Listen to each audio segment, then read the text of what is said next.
5 خطرناک گناہ جو رزق اور دولت کو ختم کر دیتے ہیں۔ نبی کریم صلی اللہ علیہ وسلم نے فرمایا، جو شخص یہ 5 گناہ کرتا ہے وہ پوری زندگی غریب ہی رہتا ہے۔ وہ 5 گناہ کون سے ہیں؟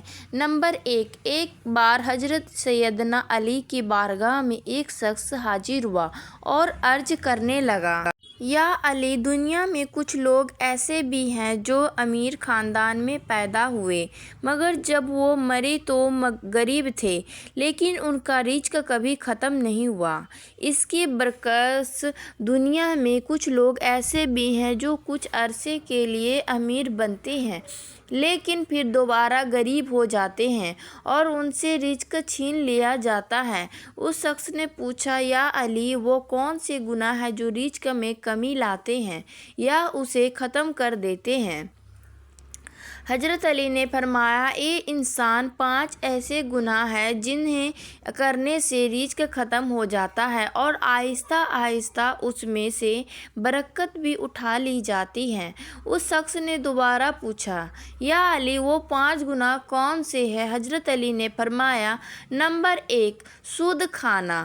رسول کریم صلی اللہ علیہ وسلم کے پاس ایک بار حضرت جبرائیل اللہ کا حکم لے کر حاضر ہوئے اور فرمایا، اے اللہ کے نبی، جو لوگ سود کا کاروبار کرتے ہیں، سود پر چیزیں خریدتے ہیں یا دیتے ہیں، قیامت کے دن ان کے چہرے مسم کے ایک مرتبہ اللہ کے رسول صلی اللہ علیہ وسلم لوگوں کے خطاب فرما رہے تھے۔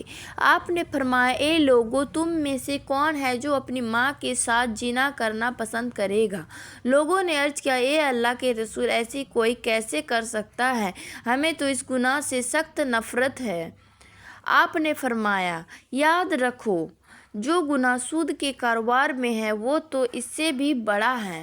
ناظرین، جو شخص سود کا مال لیتا ہے یا دوسروں کو سود پر دیتا ہے وہ اپنے رزق کی بربادی کی وجہ خود ہی بنتا ہے، اور یہی اصل وجہ ہے کہ رزق ختم ہونے کی۔ شیخ سعدی رحمۃ اللہ علیہ فرماتے ہیں، ایک بار میں ایک نیا مکان خریدنا چاہتا تھا۔ تلاش کے دوران ایک شرابی میرے پاس آیا۔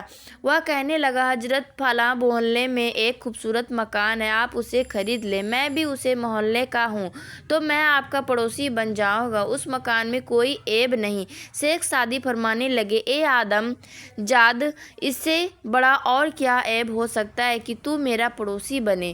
تو سود کا کاروبار کرتا ہے اور سود سے بڑا کوئی عیب نہیں۔ اب اگر وہ مکان مجھے مفت میں بھی ملے تب بھی میں اسے نہ خریدوں گا۔ شیخ سعدی نے فرمایا، اور تیرے مرنے کے بعد بھی اگرچہ وہ مکان 10 گنا کم قیمت پر ملے تب بھی میں اسے نہیں لوں گا۔ نمبر 2، حضرت علی نے فرمایا، دوسرا بڑا گناہ یہ ہے کہ کوئی شخص کسی نیک پاک دامن و پرہیزگار عورت پر تہمت لگائے۔ اللہ تعالیٰ قرآن مجید میں ارشاد فرمایا ہے، جو لوگ نیک عورتوں پر تہمت لگاتے ہیں، وہ عورت جو میری رحمت کی آغوش میں رہتی ہے، جو ہر لمحہ میری برکت سے مالا مال ہوتی ہے، جو نماز ادا کرتی ہے، باپردہ رہتی ہے اور متقی ہیں، تو ایسی عورتوں پر الزام لگانے والوں کو میں قسم کھا کر کہتا ہوں، جب تک وہ نیک عورتیں انہیں معاف نہ کر دیں میں انہیں ہرگز معاف نہیں کروں گا۔ یہ لوگ ان عورتوں کے دلوں پر تہمت کا زخم لگاتے ہیں، جس طرح ماں اپنی اولاد کے خلاف کوئی بات سننا گوارا نہیں کرتی، اسی طرح اللہ اپنے نیک بندوں کے خلاف کچھ سننا پسند نہیں کرتا۔ ناظرین، حضرت عیسیٰ کے پاس ایک بوڑھی عورت آئی۔ اس نے کہا، اے اللہ کے نبی، میرے شوہر 30 سال پہلے وفات پا چکے تھے۔ میں ان سے بہت محبت کرتی تھی۔ اب وہ ہر روز میرے خواب میں آتے ہیں اور کہتے ہیں کہ میری قبر پر آؤ اور اسے کھول کر دیکھو۔ روزانہ میرے خواب میں آ کر یہی کہتے ہیں، میری قبر کو کھودو و میرا چہرہ دیکھو۔ اے عیسیٰ، میں بہت دور سے چل کر یہ مسئلہ آپ کے پاس لے کر آئی ہوں۔ حضرت عیسیٰ علیہ السلام نے فرمایا، آؤ میں بھی تمہارے ساتھ تمہارے شوہر کی قبر کھودنے چلتا ہوں۔ وہ دونوں اس قبرستان پہنچے جہاں اس عورت کے شوہر کی قبر تھی۔ قبرستان میں پہنچ کر حضرت عیسیٰ علیہ السلام نے فرمایا، بتاؤ تمہارے شوہر کی قبر کون سی ہے؟ بوڑھی عورت نے ہاتھ سے اشارہ کرتے ہوئے کہا، وہ کون سی قبر ہے؟ حضرت عیسیٰ علیہ السلام قبر پر کھڑے ہو کر رو رو کر اللہ تعالیٰ سے دعا کرنے لگے۔ دعا کے بعد حضرت عیسیٰ نے فرمایا، اے قبر کے اندر سونے والے، اللہ کے حکم سے کھڑے ہو جاؤ۔ قبر سے ایک ایسا شخص کھڑا ہوا کہ جسے دیکھ کر وہ عورت زور سے چیخی اور بے ہوش ہو کر گر پڑی۔ قبر سے نکلنے والے انسان کا جسم انسان جیسا نہ تھا بلکہ چہرہ مسخ شدہ اور کچلا ہوا تھا۔ کچھ دیر بعد جب عورت کو ہوش آیا تو حضرت عیسیٰ نے اس زندہ ہونے والے شخص سے پوچھا، تو نے دنیا میں ایسا کون سا گناہ کیا تھا کہ تجھے اتنی بڑی سزا ملی؟ اس نے جواب دیا، اے اللہ کے نبی، مجھ سے ایک ایسا گناہ سرزد ہوا تھا کہ جس کی پاداش میں میرا چہرہ بگاڑ دیا گیا۔ حضرت عیسیٰ نے پوچھا، وہ کون سا گناہ تھا؟ اس شخص نے کہا، میں دنیا میں نیک اور پرہیزگار عورتوں پر تہمت لگاتا اور پھر ان کا غلط استعمال کرتا تھا۔ اسی وجہ سے مجھے یہ سزا ملی۔ نمبر 3، حضرت علی نے فرمایا، اللہ تعالیٰ کے ساتھ کسی کو شریک ٹھہرانا بہت بڑا گناہ ہے۔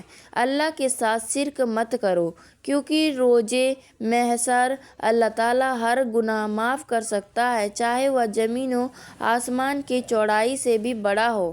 اگر وہ چاہے تو معاف فرما دے۔